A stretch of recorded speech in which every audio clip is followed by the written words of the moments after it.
FloDZGFX here, and I will be doing a tutorial on how to make an intro with Cinema 4D. First, we're going to be selecting text. You go through MoGraph and MoText. If you don't have MoGraph and MoText, you can go here, pick Extrude NURBS, and add text to it. But for now, I'll be using MoText. Now that we have that, we can select the font. For this, I'll be using SF Distant Galaxy. I think it looks pretty nice, and I'll provide a link in the description. We're going to increase the height on this just to make it nicer. We're also going to increase the depth to about 30. Now that we have that, we're also going to select a material. This material is going to be any color you like. I'm going to pick a darker blue with maybe a glow.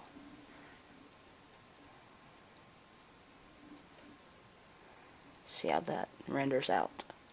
We're actually going to increase the glow since I did take it down a bit much. That looks really nice. Alright, now that we have that, we're going to create another layer with this. We're going to Control C and Control V that. We're going to drag it behind this layer and we're going to increase the depth greatly. And we're going to pick a darker gray for our background. You can put reflection, anything you'd like on this. For this, I'm actually going to add a bit of a glow since I think it looks nice.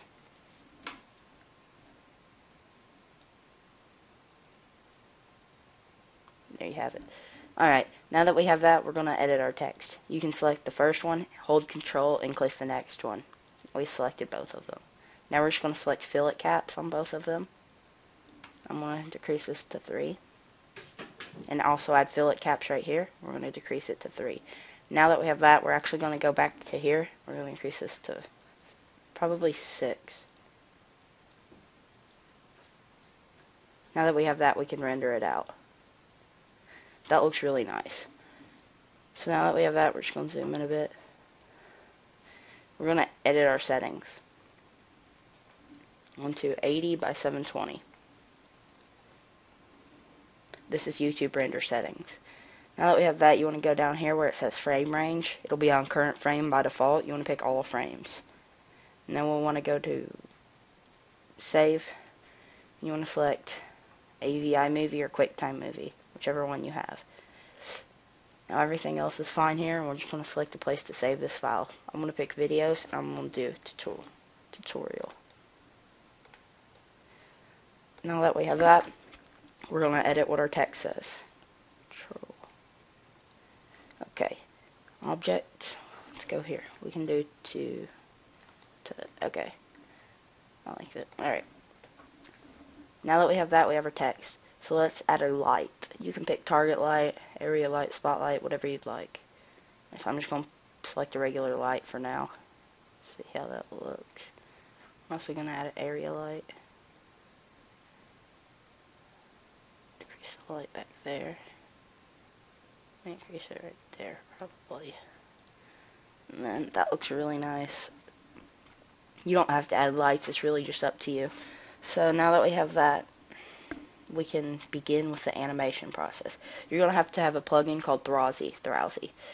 If you can use this, it's up to you, but it's really the main resource in this. So you're just going to want to hold Control on both of these, and you want to go to Plugins, Thrausi. Now we're just going to break this up in about 25 pieces. This could take longer depending on your computer speed, but it'll go pretty fast for my computer. It's just breaking all the bits into little pieces so that we can do more with it. Okay, so now that it is done, we should close out Thrausi. We keep this. Now we want to add MoGraph. We want to add a group and a random effector. Now we're just going to drag all these into it.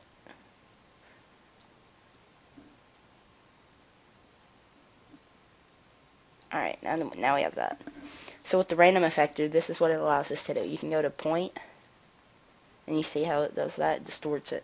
So if you want to go to effector, and decrease the strength. So we're going to leave it about right there and see how that turns out. Alright, that looks really nice. So now that we have that, we're going to select MoGraph, this part is really up to you. If you'd like, you can go here to this bend and select Explosion FX and add it to the random, and this will explode the object. This is what I'll be doing. It'll go through like this. I think it looks really nice. Let's see how that looks real quick. Alright, as you can see, these gray pieces are popping out. You probably don't want those. So you're just going to click on this first material. I'm going to go to color. We're going to change it to a darker gray for now. If we like that, we can. See how that looks. That looks pretty nice. Now that we have that, I'm just going to drag this back. If you'd like, you can do it reverse motion, or you can do it forward motion. It's really just up to how you want it. We're just going to select the keyframe at the first one. We're also going to insert cameras soon. Keyframe there. About 30, probably about 50 actually. We want it halfway through, so let me find the arrow there.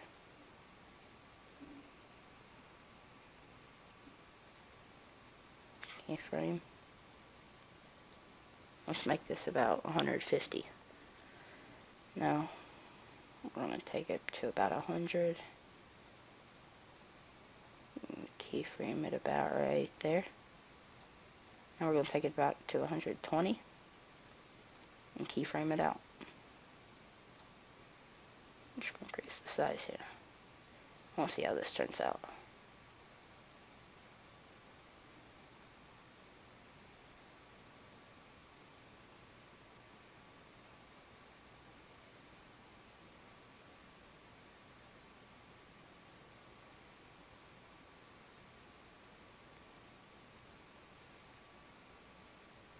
So you can see it speeds up towards the end. I like that effect a lot. So now that we have that, we can select camera angles. The camera angles are up to you if you'd like to do them or not. First, we're going to pause our video. Just going to drag it to 0. We're actually going to select a plane. This will be our floor for the video. You don't have to have this, but it does make it look a lot nicer, so that it's not black in the background. We're just going to tilt this forward, and scoot it backwards. We're going to go click on it and just add some zeros. Now we're going to select a new material. We can do this whatever color you'd like. I'm going to select this, and I'm going to add reflection so that you can see the text in it. Looks really nice. We're going to add a bit of a glow. Let's do 75. Let's see how this looks. I think that's looking really nice. Now that we have that, you can add your camera angles. So if you'd like to start your camera angle about right here, we're going to select MoGraph vector. Is it enough vector? No. Alright. You want to select stage. That's what we want. We're going to select the camera. So we're going to start it out at frame 0. We're going to select stage. We're just going to drag this in here. And hold control and left click. Now that we have that, we're just going to select where we want it to stop. About frame 70. That's a good frame. And then we're going to select keyframe. We're going to go to frame 71 and insert another camera. Now we have that, we're just going to drag it on top of this camera. And we're going to select a new place.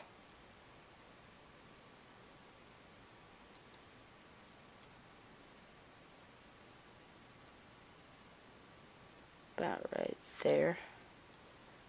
Then control left click, keyframe it there, and we can drag it about to right here. Keyframe it. Now we just go to frame 107 and add one more camera. This will be our finishing camera. I'm going to click stage again, just drag it over that camera, control left click, and you want to find your final camera position.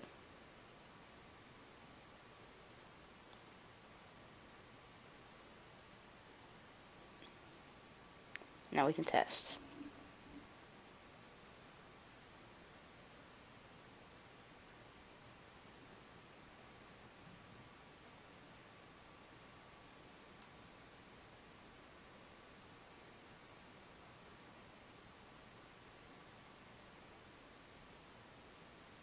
That looks really nice.